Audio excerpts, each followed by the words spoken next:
Desde o estabelecimento do Islã como religião, muitos elementos moldaram o arranjo da vida humana nessas terras. O padrão de vida foi moldado por três princípios de restrição: as liquidações anteriores, o contexto atual, clima e geografia, e o modo de vida sugerido pela religião. O estudo aqui apresenta as evoluções, criações, alterações e mudanças feitas ao longo do tempo com o início do Islã como uma religião árabe. Os jardins são, ao mesmo tempo, altamente significativos, expressando a posição da humanidade em relação à Terra e ao cosmos. E é basicamente comum, refletindo a necessidade de produzir uma cultura de alimentos para sobreviver à época de pousio e plantar mais um ano. Na história islâmica, há realmente apenas um plano de jardim formal, com um ou poucas variações nele. Este é chamado Sha'aba, ou os quatro jardins. São partes dispostas com passagens axiais que interceptam o jardim no centro. Os jardins começaram com um esforço secular que evoluiu desde necessidades práticas e funcionais. Essas necessidades levaram à domesticação da paisagem circundante e organizá-lo de forma a melhorar os recursos distribuídos e organizados. O jardim islâmico não era uma produção exclusivamente muçulmana, surgiu de um conjunto específico de condições climáticas batidas com técnicas usadas para controlar a paisagem, que mais tarde refletiu nas preocupações regionais que eram comuns a todas as pessoas. Os muçulmanos herdaram conhecimento prático e intelectual do passado romano. A paisagem construída na qual eles agora habitam, eles aprenderam também de seus diversos irmãos, pois estas eram áreas povoadas por cristãos bizantinos, judeus, coptas e partidários de derivadas religiões politeístas, como o zoroatrismo e o judaísmo.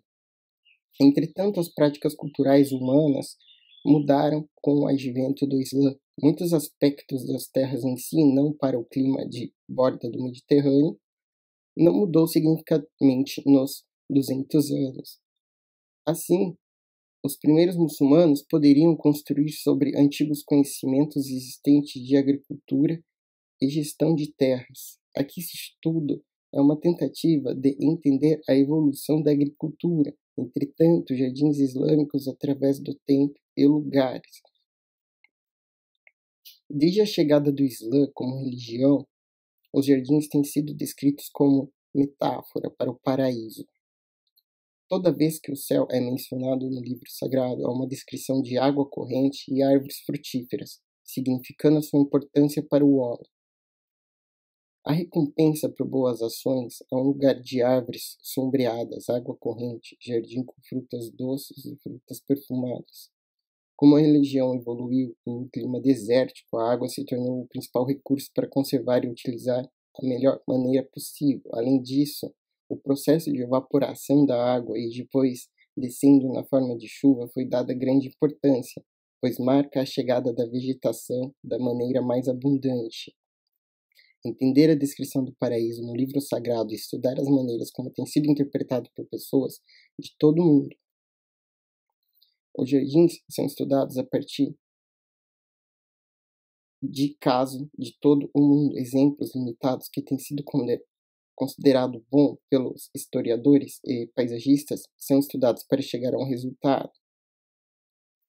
O QV a dar nomes diferentes aos quais teólogos muçulmanos consideraram níveis ou estágios diferentes do paraíso.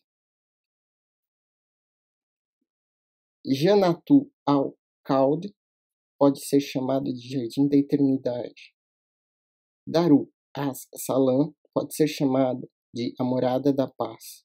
Daru al-Kar pode ser chamado de O Jardim. Jannatu al-Adn pode ser chamado de O Jardim do Éden. Jannatu al-Ma'wa pode ser chamado de O Jardim do Retiro. Jannatu al-Naim pode ser chamado de Paraíso. Jannatu Firdaus pode ser chamado de Jardim do Paraíso. As traduções indicam que o paraíso, em todos os níveis, é um jardim que é destino final de todos os seres humanos que conduziram a sua vida mundana de uma maneira descrita como piedosa no livro sagrado. Notas de Cara sobre Jardins, versos. E ele é aquele que envia a água do céu. Então, por este meio distinto, chuva, eu produzo a vegetação, de todo tipo ao qual nós produzimos o verde, as folhagens, de modo que trazemos grão aglomerando, embalando uns sobre os outros, aglomerando de tameira, pendendo para baixo as suas espatas e jardins de uvas, azeitonas e também romãs, que de muitos aspectos parecem iguais, mas em produtos, gostos e efeitos são diferentes. Olhe para o fruto da árvore quando dá frutos e também observa quando amadurece. Na verdade, esses são sinais para aqueles que acreditam. Ao relacionar a eles o exemplo do jardim dos homens, um dos quais nós fornecemos com 2 jardins de viveiras e nós protegendo de todos os lados com as palmas das datas, e nós crescemos entre elas, o verde rico dos campos cultivados. Ambos os jardins produziram frutos abundantes e produziram não ficam aquém da marca, e nós também fez um fluxo no meio de cada um, os 2. Então, por meio disso, fizemos crescer para você, passo a passo, primeiro ervas, depois plantas, e depois árvores. E os jardins, tamareiras e uvas, além disso, criamos para vocês muitos outros frutos de que você come agora. E de fato, aqueles que acreditam e continuam fazendo ações piedosas para eles são jardins com riachos fluindo sobre eles. E esta é a grande vitória. Então nós produzimos os frutos que têm cores diferentes e da mesma forma nas montanhas existem listras brancas e vermelhas com as variedades de tons e lá são pretos fundos, estrias também. Ele é o único que produz treliça e jardins não marcados, isto é, plantas que sobem com suporte e aqueles que não estão subindo, e também criado palmeiras e vegetações com uma grande variedade de frutos e azeitonas e romãs que se assemelham em formas, mas diferem no gosto. Quando essas árvores dão fruto, coma dos seus frutos e também doar o devido, como designado por Alá. No dia da colheita e da fruta, e fazer, não gaste perdulhamente. Certamente ele não gosta daqueles que gastam de forma extravagante. Então chupe o suco de todos os tipos de fruta e siga aquelas rotas sugeridas por seu senhor, e que levam a esta fruta e flores, de que é para sugar o suco, levando outras abelhas e também a fonte, as diversas cores. Tem propriedades cultivadas para as pessoas, de fato, há um sinal para aqueles que se inscrevem suas mentes. Então, por meio disso, fizemos crescer para você passo a passo primeiro os ervas, depois plantas, depois árvores. O jardim de tamareiras e uvas. Além disso, criamos para você muitos outros frutos de que você come agora. Uma característica do paraíso que é prometida ao Cudferin é que existem nele fluxos tal, água como nunca vai putrefazer em cheiro ou cor, e nele será fluxos de leite cujo sabor nunca vai mudar, e córregos de tão puro vinho, que é um absoluto deleite para todos que bebem correntes de mel purificado. E nele são frutos de todo tipo para eles, e perdão de todo tipo de seu Senhor. Algumas das características desse paraíso prometido, como visto no Corão e seus comentários, que tem uma influência sobre nossas discussões, é ter efeito sobre seus jardins e deve ser mencionado brevemente. 1.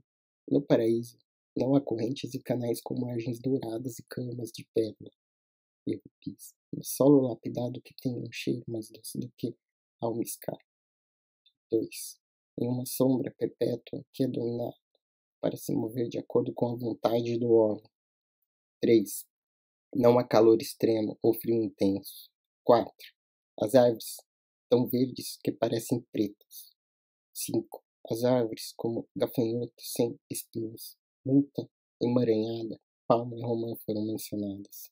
6. Tem edifícios altos e únicos no mundo. 7. As dimensões do paraíso podem ser comparadas à largura do céu e da terra. 8. Há uma abundância extraordinária de frutas imprudentes e perenes que podem ser consumidas livremente. As civilizações islâmicas trouxeram mudanças dramáticas para a paisagem que habita. Com a aquisição de transporte hábil de água, as terras áridas do Oriente Médio e norte da África floresceu com um oásis verde artificial, que não só transformou a economia com seus produtos agrícolas, mas também transformou uma poderosa forma de expressão cultural. As técnicas empregadas para efetuar essa transformação, originada entre os antigos persas e os romanos, mas continuidade muçulmanas, implementaram neles mais amplamente para uma teia complexa de motivações que tem que fazer com que o sistema de propriedades da terra e do trabalho. O recém-conquistado mundo islâmico era uma paisagem predominante árida. A Península Arábica, a Síria, a Jordânia, o Planalto da Anatólia, a grande parte do Irã e a costa norte da África, onde pequenas chuvas caíam sazonalmente, mas não regularmente, mesmo durante a suposta estação chuvosa. Jardins islâmicos é um complexo de várias camadas de tempo. Essa é a ideia de uma unidade em diversidade, multicamadas ao longo de séculos de aparentemente sem importância. Água e jardim nas culturas islâmicas do deserto. Os jardins da antiga Pérsia eram baseados na disponibilidade de água. Nos primeiros jardins foram utilizados para cultivar as árvores de pomar para as frutas e sombra, bem como para o sustento das culturas. Conseguir água de fontes distintas exigiu um alto nível de manipulação e habilidade hidráulica.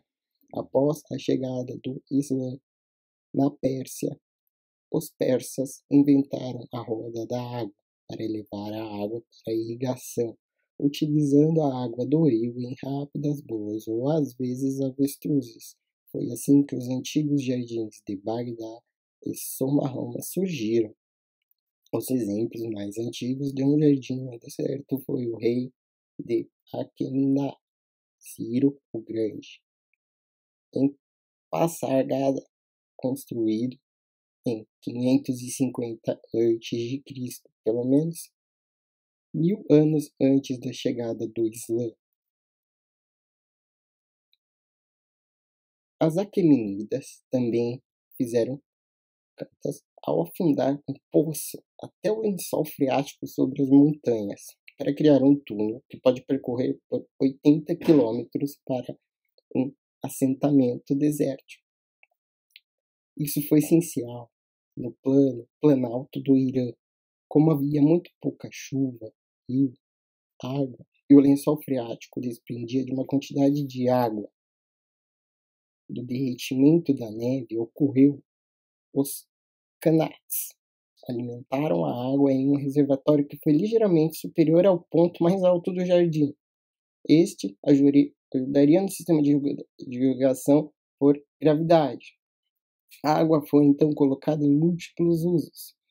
Alguns foram muito estreitos e usados para irrigação, outros foram subterrâneos e foram utilizados para inundação periódica de canteiros afundados. E ainda outros foram usados para resfriar o ar. Se houvesse oferta abundante de água, cascata e cachoeiras decorou os jardins, como os jardins das Caximeiras. Antes do nascimento do Islã, os jardins, além de serem afetados pelas condições geográficas, eram influenciados pela tradição, pelo ritual e pelo background cultural das pessoas. Para entender o jardim islâmico, é preciso uma boa interpretação. Primeiro, os muçulmanos vieram do deserto interior da Arábia Península. Eles eram os seguidores do líder carismático de Meca, Muhammad, que tinha cerca de 61 anos, experimentou uma revelação em que Deus transmitiu a ele uma nova visão do mundo. Esta e revelações subconsequentes, comunicada oralmente a ele ao longo dos próximos 20 anos, gerou aqueles membros entrinchados de sociedade da Meca que não queriam submeter-se às mudanças exigidas pela nova religião, causando Muhammad para fugir por sua vida para Medina. Ali, os fiéis, reunindo-se para rezar em sua casa, um composto fechado, retangular, com telhados de palha e troncos de madeira ao longo da parede sul, que foi o propósito da primeira mesquita congregacional. Para os séculos depois, as mesquitas congregacionais seguiram esse modelo de um salão de oração hipostilo, telhado orientado para Meca. Esta geração era um pequeno grupo de comerciantes árabes e urbanos, comerciantes em Meca, Medina, com pouca ou nenhuma experiência em agricultura, mas em meados os exercícios muçulmanos liderados por Iamard, a primeira dinastia hereditária do Islã, conquistou as terras que hoje são conhecidas como Síria, Jordânia, Israel, Palestina, Líbano, Iraque e maioria do Irã. E a florescente população de muçulmanos convertidos começou a incluir moradores da cidade, tribos nômades e agricultores apresentados. No início do século VIII, este território se estendeu da Síria para o oeste, através da África de Marrocos e da Península Ibérica, e para o leste. Mas a partir do século XIII DC, os cristãos espanhóis do norte da Espanha foram gradualmente conquistando a Espanha árabe. Somente permaneceu um pequeno estado árabe independente até 1492 EC, quando foi finalmente conquistado pela Espanha cristã. Grande parte do palácio e dos jardins de Albrama e os jardins de Gernelife, em Grandara, foram construídos durante a última parte desse período do domínio muçulmano na Espanha. Entretanto, houve acréscimos posteriores, especialmente no Generalife. No externo leste do mundo islâmico também havia invasores, embora estes se tornaram grandes construtores do próprio jardim islâmico. Ondas sucessivas de povos de língua turca migraram para o oeste da Mongólia. Uma onda inicial fundou o Império Turco-Otomano. Invasões posteriores, lideradas por Genghis Khan e depois Timur, por algum tempo, devastaram a área que hoje é o Irã, Iraque e Síria. Mas Timur queria usar suas habilidades artesanais das pessoas que conquistou para sua própria sociedade muçulmana. Ele atraiu muitos artesãos qualificados para construir uma enorme cidade com grandes jardins no estilo islâmico. Em Uzbequistão, há discursos escritos por um embaixador espanhol que visitou em 1403 e gostou muito do que viu. Há uma próxima grande fase de construção dos jardins, que começou mais tarde, e onde hoje é o Afeganistão, o Paquistão e o norte da Índia. Os imperadores mongóis, Akbar, Jahangir e Jahan, foram extremamente interessados em criar jardins.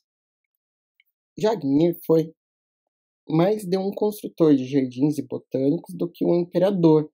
Entre 1483 e 1685 CE, para eles, imperadores mongóis produziam o ouro do jardim no norte do Hinduistão, toda Paquistão e Índia. Alguns dos maiores e mais ousados e imaginativos jardins do mundo islâmico foram construídos sob seu domínio.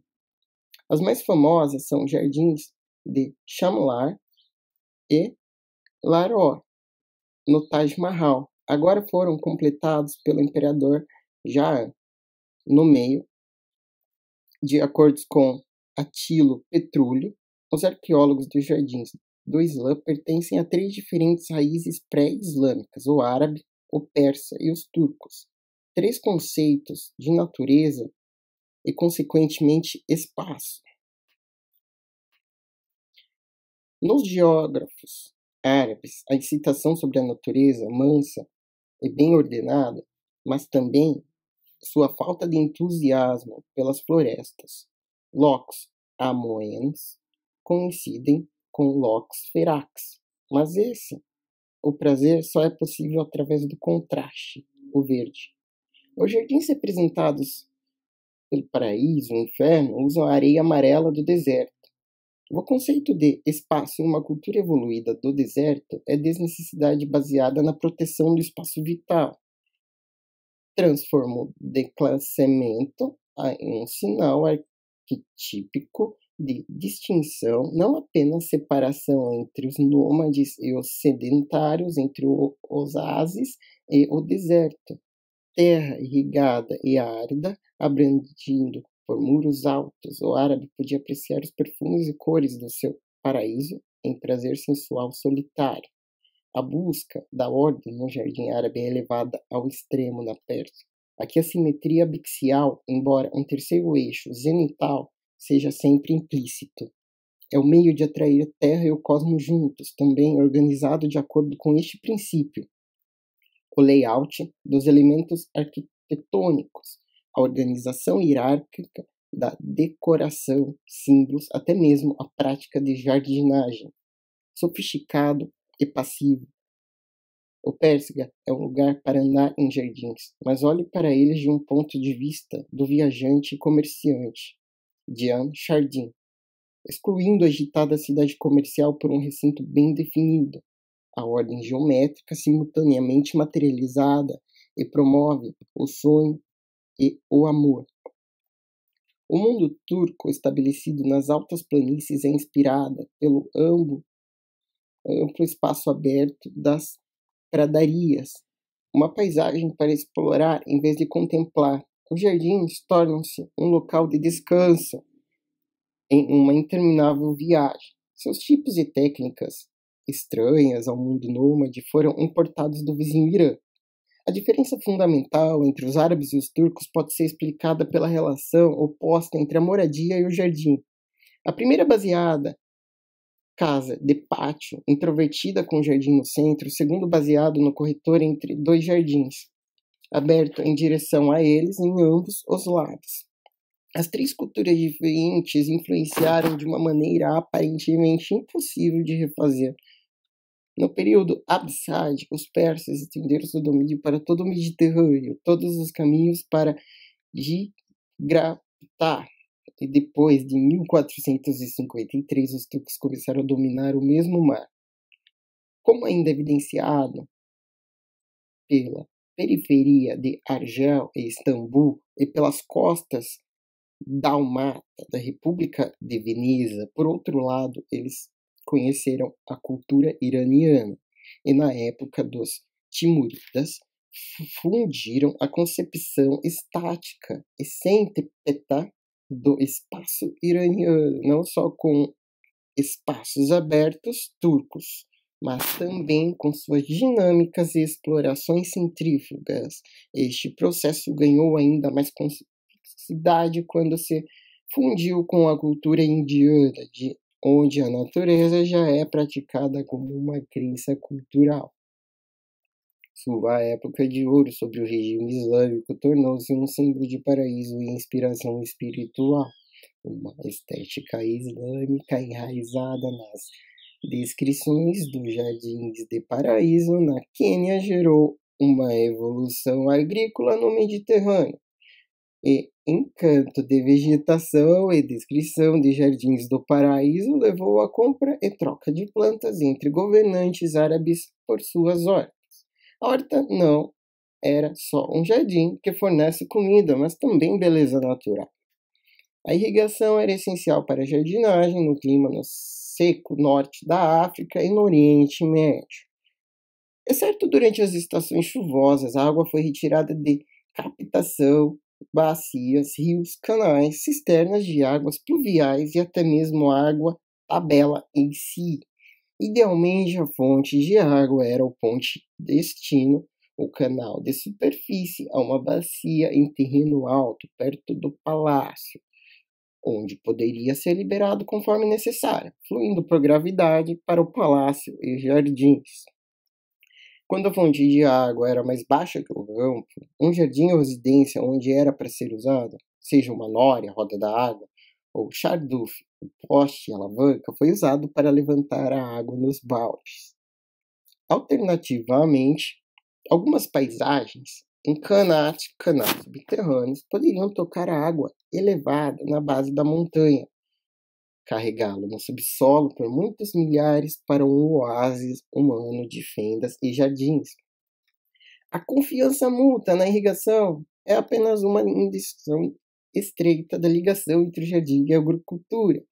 Devido à natureza efêmera da vida vegetal, nenhum jardim sobreviveu à era medieval, mas descrições históricas tratando botânico, manuais agrícolas e até mesmo a poesia refletem a importância de jardinagem. O canat, tipo de canal de irrigação subterrânea entre um aquífero no Piemonte para um jardim em planície árida. A palavra é árabe, mas o sistema é mais conhecido do Irã.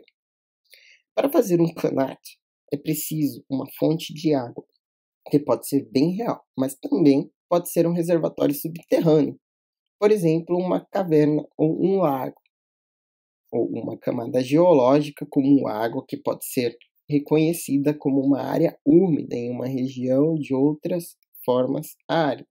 Quando identificou esta fonte, um túnel é cortado para a fazenda ou aldeia que precisa da água. Os poços são adicionados por 3 razões, como suprimento de ar para remover a sujeira, para evitar os túneis se tornarem perigosamente longos. Os eixos não estão muito distantes, como resultado de um canat visto do ar dá a impressão de uma longa e reta linha de furos no chão, como se a Terra tivesse sido submetida a um bombardeio executado. Normalmente, os canats se tornam uma vala perto de seu destino. Em outras palavras, a água é trazida para a superfície, levando para fora da inclinação. De fato, cria-se um poço artesiano artificial e um oásis. As contribuições islâmicas para a agricultura foram quando Absad assumiu as ruínas do califado em 750 DC. Eles mudaram para a capital de Damasco, para a cidade de Saned Bagdá, uma pequena cidade no centro da Mesopotâmia.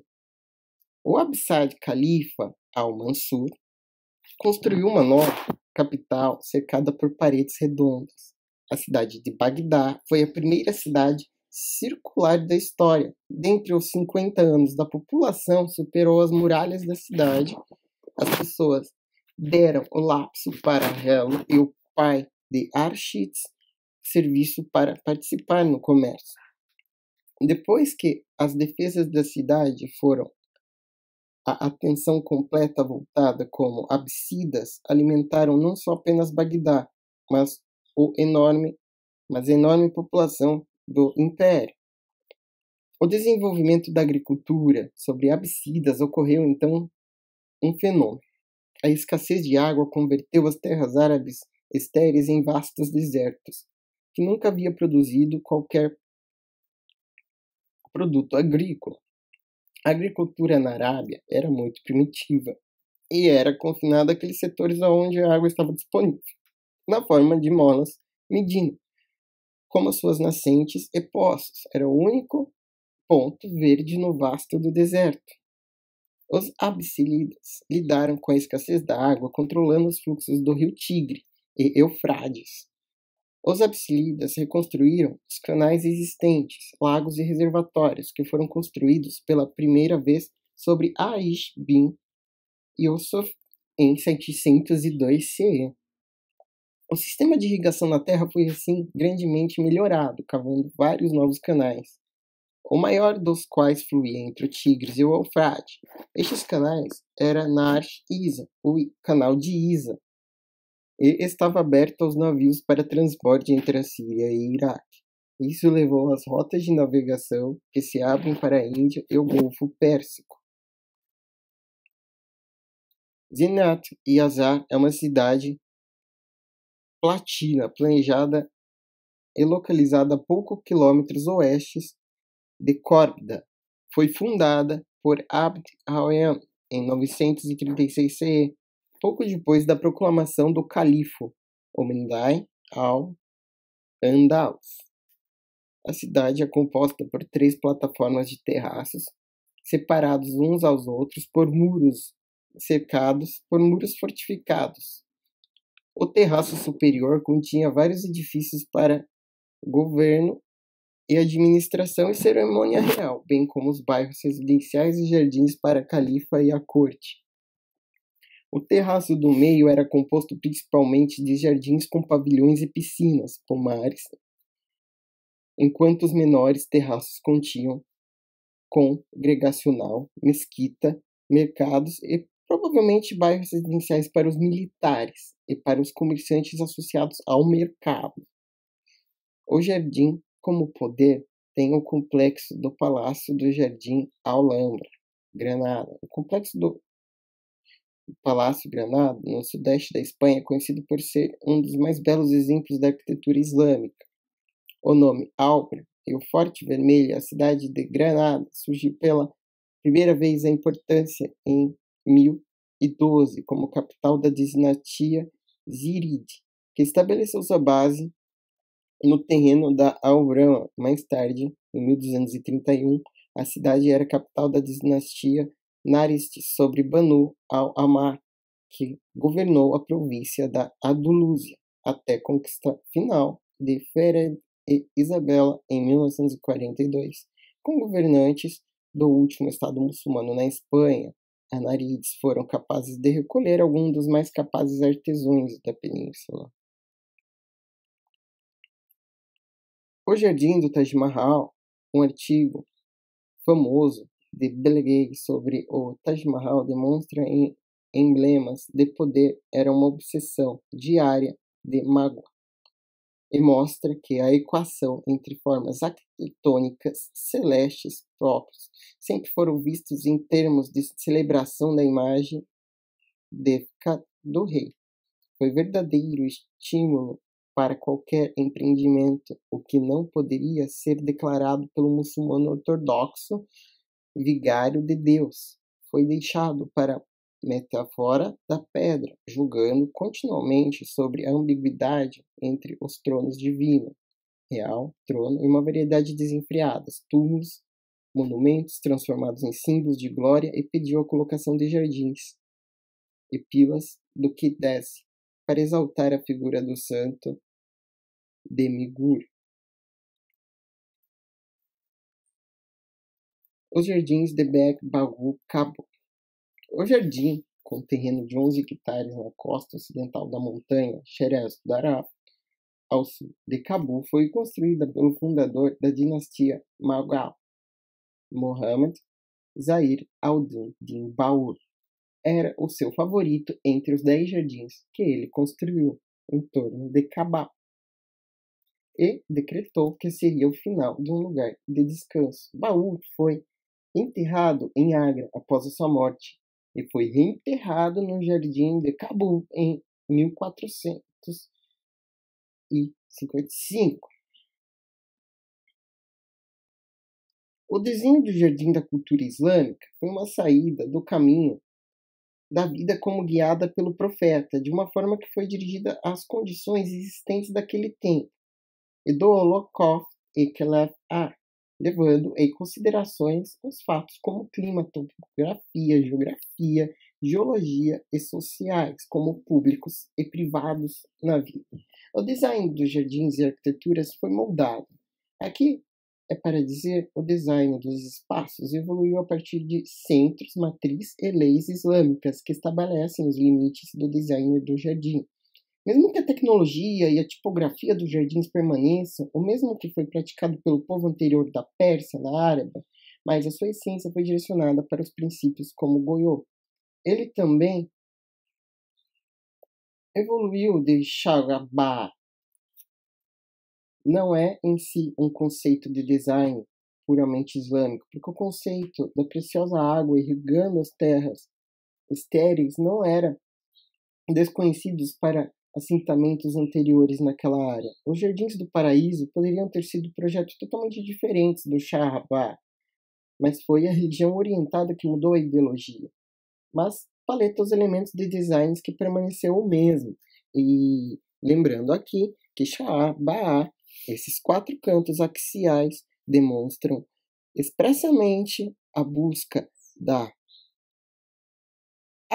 simetria cósmica, onde 4 cantos sempre serão formados por blocos de mesmo tamanho e elementos são construídos de forma a remeter sempre à busca da simetria de Deus.